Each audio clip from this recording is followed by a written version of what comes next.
The first cockcrow hadn't sounded when Mama Grace tied her wrapper tightly around her waist and hoisted 2 heavy sacks of charcoal onto her back. Her fingers, thickened by years of labor, gripped the frayed rope handles with silent endurance. Every morning, before the sun rose over the rusty zinc rooftops of Makoko, she began the trek from her wooden shack to the roadside junction where she sold her goods to passers-by and local food vendors. Her body bore the marks of sacrifice, burned scars from falling embers, calluses from endless lifting, and the creaking knees of someone who had not rested properly in 20 years. All of this, she endured for one reason: David. Her only son. The boy she bore in pain but raised with fierce love. Since his father died of malaria when David was barely 4, Mama Grace had sworn her child would never know the life of want and struggle she had known. So while others gave up on education as a dream for the rich, Mama Grace labored through rainstorms and harmattan dust to pay David's school fees, 1 sweaty naira note at a time.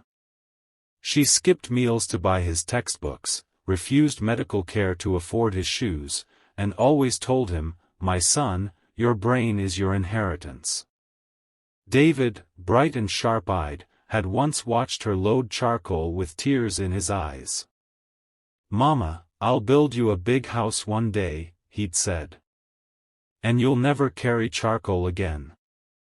Her smile that day had been full of hope. But hope, like coal, can blacken your hands when not handled with care. David was the pride of the entire community. From primary school to secondary, his name was always at the top of the class list. Mama Grace would sit on her small stool in front of the charcoal stand, proudly reciting his achievements to anyone who would listen. "My Pekin wan be lawyer.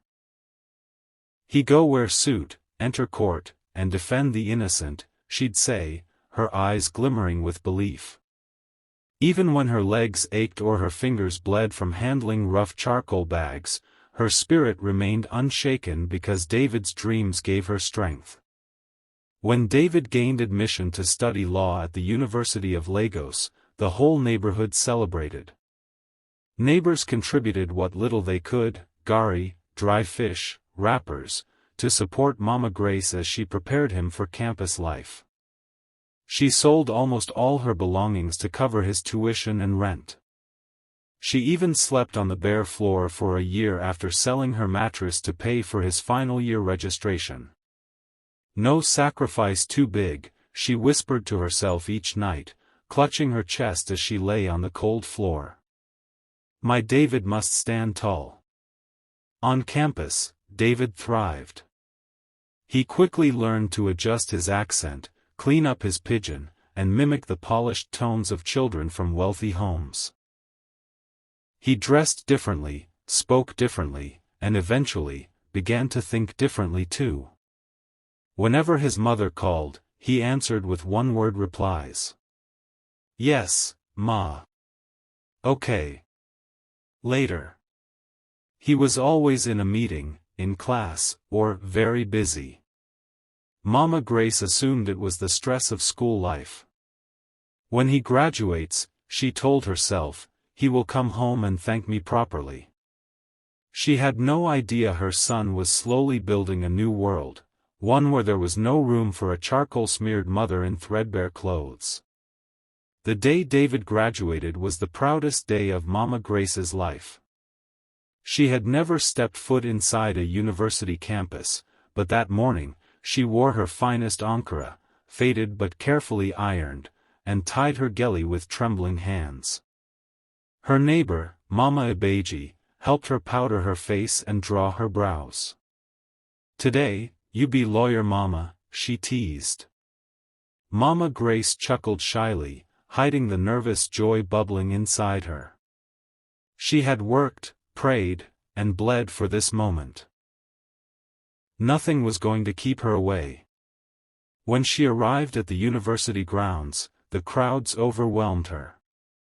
Students took pictures in gowns and caps, parents posed proudly, and banners of congratulations flew overhead. Mama Gray stood by a corner, clutching her small nylon bag with David's favorite food, jollof rice, moi moi, and fried plantain wrapped in foil. Her eyes scanned the crowd for him. Then she saw him. David stood with his classmates, laughing loudly. He looked taller, sharper, more polished than ever in his black gown and cap. He didn't notice her at first. When their eyes finally met, a flicker of something passed through his face. Was it shame, discomfort, or surprise? Before she could wave, he turned quickly and said something to the girl beside him, who looked confused. Later, he came to her briefly. "Mama, what are you doing here?" he asked in a hushed tone. "You could have waited at home." Mama Grace frowned. "I carry your food. You think say I go miss my Peking graduation?" He gave a tight smile, glancing nervously around. Okay. Just wait here. I'll come." But he never did. The food got cold. Her eyes dimmed. And as the sun set, Mama Grace sat alone, still waiting, still smiling, still believing in the boy she raised. After graduation, David moved to Abuja for his law school and later began clerking for a prestigious legal firm. He no longer called as often. When he did, it was brief, formal, and always rushed. "I'm fine, Mama. Things are hectic here. I'll send something soon." Weeks turned into months, and still, Mama Grace waited for the promised something that never came. She didn't complain, never did. Instead, she kept selling her charcoal, praying for her son's success, and telling anyone who asked that David was doing big things in Abuja. When David passed the bar exam and officially became a lawyer, Mama Grace only found out through Facebook. One of her neighbor's daughters showed her a photo. David stood beside a judge, dressed in a white bib and black robe. The caption read, "Barrister David Oladimeji, a star is born." Mama Grace's heart swelled with pride. She rushed to the nearest photo studio and begged the photographer to print the picture for her. She hung it in her one-room home, next to the faded portrait of her late husband. Meanwhile, in Abuja, David's life blossomed. He got promoted quickly, attended high-profile events, and began dating the daughter of a wealthy senator. She was elegant, soft-spoken, and born into luxury. She didn't ask about his background, and David never offered it. He told people he was an orphan raised by distant relatives. When asked about his surname, he simply smiled and said, "My story is complicated." But the real complication was the one he tried to bury, the woman who still carried charcoal in torn slippers, who answered his calls with joy, and who believed that one day her son would bring her home to rest. The invitation arrived on a Thursday evening. It wasn't sent directly to Mama Grace. One of the church youth who worked in a courier office spotted her name and brought it to her, beaming with pride. "Mama Grace, your Peking Day Mary O. Big wedding for Abuja." She accepted the gold-trimmed envelope with trembling hands, her heart beating wildly. The card was elegant. "Barrister David Oladimeji and Miss Amara Ezekwesili request the honor of your presence at their wedding." The venue was a luxurious hall in Abuja, known for hosting politicians and dignitaries. Mama Grace read it over and over again. Her boy, her David, was getting married. Her knees buckled with joy. She fell to the floor and wept, not out of sadness, but pure, overwhelming happiness. For the next week, she worked twice as hard, saving every kobo to sew a new dress. She chose a lavender lace material and paid a tailor to make something befitting a mother of the groom. She even bought a small suitcase, borrowed a hat from Mama Ibeji, and asked the pastor's wife to teach her how to curtsy properly. She rehearsed how she would walk into the wedding hall. How people would whisper, "That's his mother." How David would smile proudly and introduce her to everyone. She imagined holding his bride's hand and saying, "Welcome, my daughter." In her mind, it would be perfect. On the morning of her journey, she took her first plane ride, her hands trembling as she clutched the armrest. She arrived in Abuja dusty but determined. Today, she told herself, they go no say I suffer for my Pekin. But not all dreams welcome you with open arms. The wedding hall sparkled with extravagance. Golden chandeliers, crystal wine glasses, and roses imported from Europe. The guests arrived in sleek cars and designer clothes. Soft music played from a live orchestra as ushers directed people to their seats. Cameras flashed. Laughter floated in the air. It was a scene out of a dream. Mama Grace arrived at the venue with her small suitcase and wide smile, wearing her lavender lace. Her hat sat awkwardly on her head, but her joy outshone every flaw. At the entrance, a security guard stopped her. "Yes, madam," he asked, eyeing her simple appearance. "I be David Mama," she replied proudly, holding out her invite. He checked the list, furrowed his brows, and made a call. Minutes later, a young man in a suit approached. "Are you Grace Oladimeji?" She nodded. "Follow me." She was led through the back hallway, away from the decorated entrance. Confused, she followed, expecting a surprise or a private welcome. Instead, she was led to a small kitchen space where a caterer was arranging drinks. "We'll need you to help with serving," the man said quickly. "You'll be in charge of clearing glasses and moving plates. The bride and groom don't want distractions." Mama Grace's heart stopped.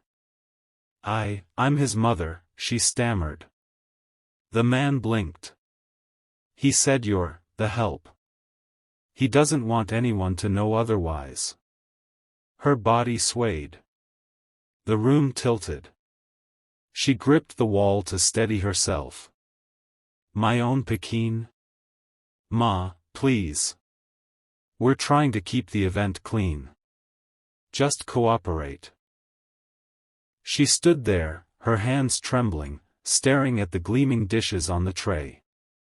Outside, her son was taking photos with dignitaries, smiling, while she, who had carried charcoal so he could carry books, was hidden in the shadows like shame. From the small kitchen doorway, Mama Grace watched the celebration unfold like a movie she wasn't cast in. David stood tall and regal, his bride a vision in lace and diamonds. The crowd clapped as they danced in, showered with money, cheers, and adoration. No one noticed the elderly woman standing in the shadows, her heart breaking silently beneath her lavender lace. "Madam, clear those glasses," a waitress whispered, handing her a tray. Mama Grace took it, her hands barely steady, her eyes clouded. With every step into the hall, she was invisible. The same people she once dreamed of impressing didn't glance her way. She walked past her son, her own flesh and blood, and he did not flinch. He avoided her eyes like a stranger avoiding a beggar on the street. At one point, she found herself near the high table, just as the MC was introducing the families. "Please clap for the bride's parents, Chief and Mrs. Ezekwesili." Thunderous applause. "And now, the groom's guardian, Mrs. Eunice Adebayo, who helped raise him in the city." Another round of applause. Mama Grace froze. "Guardian?" Her mouth parted, but no words came. Her chest tightened, and the room spun. Her name was never mentioned. Her sacrifice was erased. She was not the mother who sold charcoal to feed his brain, she was just the help moving silently through a hall of lights where she was not meant to shine. And David, her David, sat there, sipping wine, smiling, his hand wrapped around his bride's fingers, as if none of it mattered. As if she had never existed. Mama Grace excused herself quietly, slipping out of the hall and finding a bench outside near the service area. She sat down heavily, her back curved, her face blank. The pain in her chest was not from age or work, it was from betrayal. A betrayal too sharp for tears. She stared at her hands, the same hands that had turned black from charcoal, the same hands that had held David as a baby, now trembling with humiliation. "Why, David," she whispered to herself. "Why you shame me?" A young cleaner walked past, paused, and looked at her curiously. "Auntie, you day okay?" he asked. She nodded weakly, trying to compose herself. But her eyes were glassy. The boy lingered. "You be the groom, Mama, abi? I see your picture for your phone just now." He pulled out his phone and showed her a photo someone had posted online, David and her, years ago, in front of their old compound. David in his school uniform, her arms wrapped around him, both of them smiling. She stared at the picture. So small, so innocent. A time before shame. "I'm sorry, Ma," the boy said softly. "He no suppose do you like this?" Something stirred inside her, not anger, but fire. The quiet kind. The kind that had kept her waking before dawn. The kind that made her walk barefoot to markets and still smile. The kind that raised a boy to be a lawyer, even if he now denied her. She rose slowly. "I be Mama Grace," she said to no one in particular. "I no hide for anybody." The cleaner watched her walk away, standing tall despite the pain. She wasn't done yet. Mama Grace re-entered the wedding hall, not through the back door, but the main entrance. Her shoes dusty, her lace dress creased, but her spine straighter than it had ever been. Heads turned as she walked in, unsure whether she was part of the wait staff or a late guest. But her steps were purposeful, her face no longer downcast. The MC was calling for people to give toasts. The bride's father had spoken, boasting of political legacy and wealth. David's boss praised his brilliance and humility. Then came the call. Anyone else wish to say something? Mama Grace stepped forward. Confused murmurs rippled through the hall. David's eyes widened as he saw her approach the stage. He stood halfway, whispering to the MC to stop her, but it was too late. She had taken the mic. "I know sabi big grammar," she began, her voice shaky but loud. "But I sabi pain. I sabi love. And I sabi sacrifice." The hall went silent. "I be Grace Aladimeji. I carry charcoal for market every day for 25 years. I know sleep well. I know chop well. I know live for myself. I live for my Pekin, David. Yes, the same barrister David." Gasps swept through the crowd. "I sell fire to give him light. I burn so he fit shine. Today, he call me help." Her voice broke. "But I be him mother. Whether he claim me or not, Nami God give to raise am." People began to murmur. David stood frozen. His bride looked stunned. Cameras rolled, capturing every word. Mama Grace handed back the mic. "I go now. But make una no say behind every king way wear crown, day one woman way no fit afford cap." And with that, she turned and walked out, with her dignity stitched to every step. The days after the wedding stirred storms David never anticipated. The video of Mama Grace's speech went viral within hours. Blogs, news channels, and social media platforms were flooded with hashtags, #MamaGrace, #SheRaisedAKing, #CharcoalQueen. The world saw a mother's truth, raw, unfiltered, and powerful. People were moved to tears by her words, her courage, her pain. Strangers praised her, cursed David, and demanded justice for her dignity. Sponsors offered her comfort and support. A non-profit built her a proper home. A publishing house offered to turn her story into a memoir. Mama Grace, however, refused to be bitter. "Nah, pain build this strength," she told reporters, "but I no go let pain destroy my joy." She forgave David. Not because he asked, but because she refused to let shame live rent-free in her spirit. David, meanwhile, watched his world unravel. The senator's family distanced themselves. His firm quietly suspended him, pending internal review. Friends stopped answering his calls. The walls he built from pride collapsed under the weight of truth. He finally traveled back to Makoko, quiet, broken, desperate. He found her in the new house, surrounded by neighbors who now called her Queen Grace. She was tending to a small garden, planting bitterleaf beside a young pawpaw tree. "Mama," he began, his voice a whisper. She didn't look up. "David." "I'm sorry," he choked, falling to his knees. "I was ashamed. I wanted to fit in. I didn't want them to laugh at me." She looked at him now. "But you let them laugh at me." Silence passed like judgment. "I no raise you for the world to clap for you," she said, "I raise you to be a man." Tears streamed down his face. He buried his head in her lap like he once did as a boy. She sighed, hands rough but warm on his back.